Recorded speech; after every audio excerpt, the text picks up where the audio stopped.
మారుతున్న కాలంలో తల్లిదండ్రుల ఆలోచనల్లో మార్పు రావాలంటున్నారు స్లేట్ వ్యవస్థాపకులు అమర్నాథ్ వాసిరెడ్డి. కృత్రిమ మేధ యుగంలో రోబోలు చేయలేని పని చేసే వాళ్ళకే ఉద్యోగాలు. రోబోలు అపార సమాచారాన్ని కలిగి ఉన్నాయి, అంటే డేటా. ఈ విషయంలో మానవులు రోబోలతో పోటీ పడలేరు.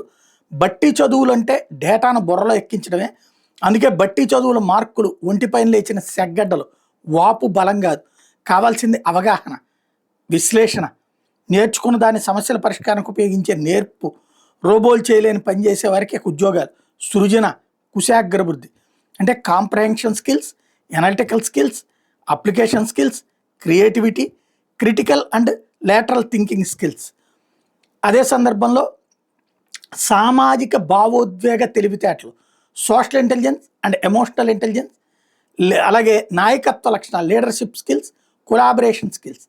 ఇకపోతే సహాయానుభూతి, ఎంపతి, మానవీయ విలువలు. ఇవి పిల్లల్లో పాదుగొల్పాల్సిన లక్షణాలు.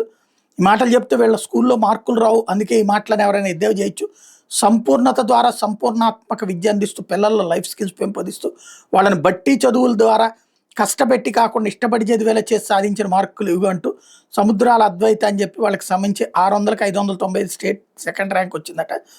అబిడ్స్, కర్మన్ హాట్, హిమాయత్ నగర్, అమీర్పేటలో మొత్తం ఫలితాలు విశ్లేషిస్తే పరీక్ష రాసిన వాళ్ళు 773 మంది, ఇందులో 214 మందికి అంటే 28% 90%, అందుకంటే ఎక్కువ మార్కులు. 411 మంది అంటే 53%, 500 అంతకంటే ఎక్కువ మార్కులు.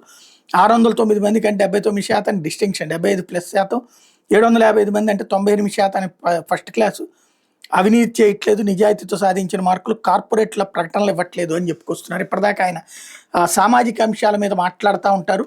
ఆయన మాటలు ఎక్కువ తప్పించి వాళ్ళ దాంట్లో చదువులు ఉండదు అని చెప్పేటటువంటి వాళ్ళ కోసం అని చెప్పి ఎక్స్ప్లెయిన్ చేసుకొస్తున్నారు.